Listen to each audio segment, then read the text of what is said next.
रुको तो ले ला तेरे बहुत आई कम परसी तब कहीं ए वो बाबू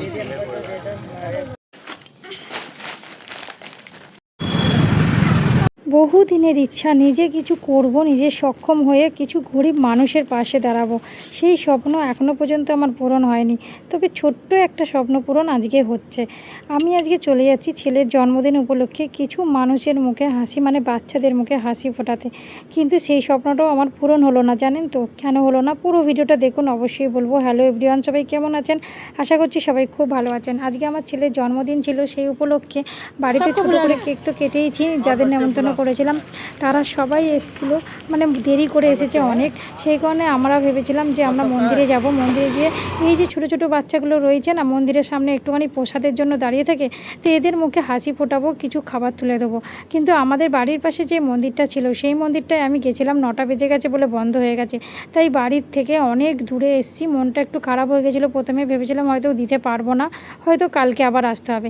তারপর আমার হাজব্যান্ড আবার অন্য মন্দিরে নিয়ে এলো। এখানে দেখলাম অনেক বাচ্চা রাস্তার ধারে রয়েছে, যারা রাস্তাতেই ঘুমায়, বাড়ি ঘর বলতে কিছুই নেই তাদের।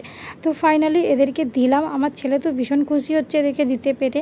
তো আমার কাছে যেটুকু ছিল সেটুকুই আমি দিতে পেরেছি, মানে যতটুকু সামর্থ্য ততটুকু। কী কী দিয়েছি চলুন দেখাই আপনাদেরকে। এখানে দিয়েছিলাম একটা চিপসের প্যাকেট, একটা ছোট মাজার প্যাকেট, মাজার মানে বোতল ছোট ছোট, আর একটা করে প্যাটিস ছিল, লম্বা লম্বা প্যাটিসগুলো, আর হচ্ছে একটা করে কেক ছিল। আর বাড়িতে যেহেতু লজেসটা আনতে ভুলে গেছিলো, তাই দোকান থেকে লজেসটা কিনে নেবো সেটাই সিদ্ধান্ত নিয়েছি। তো সেগুলো সব প্যাকেট করে নিলাম। এখানে মোট 30টা মতন প্যাকেট ছিল। কারণ হচ্ছে আমি মন্দিরে গিয়ে দেখে এসেছিলাম খুব বেশি বাচ্চা, মানে 20-25টা বাচ্চা ছিল, সেই হিসেবে 30খানা আমি নিয়েছি প্যাকেট করে। যে মন্দিরে প্রথমে ভেবেছিলাম যাব, সেই মন্দিরে যাওয়ার পর তো মন্দির বন্ধ হয়ে গেছে। তো সেই জন্য আবার আমাদের অন্য জায়গায় যেতে হয়েছিল, সেটা তো আমি দেখালামই আগে। তো এখানে আমি প্যাকিং করে নিচ্ছিলাম। আর যেহেতু আমাদের বাড়ির আশেপাশে বাচ্চাদের যাদের বলা হয়েছিল, আমার জায়েদের বলা হয়েছিল, তারা একটু লেট করে আসার পরে না আমারও লেট হয়ে গেছে এগুলো নিয়ে বেরোতে। যদি সন্ধ্যাবেলা বেরোতাম না, অনেক বাচ্চাকেই দিতে পারতাম, মনটা আরও খুশি হতো, আর বেশি দূর যেতে হতো না, বাড়ির সামনেই দিতে পারতাম। খুব বেশি কিছু দিতে পারিনি, যতটুকু সামর্থ্য ততটুকুই দিয়েছি এদের মুখে হাসি ফোটানোর জন্য।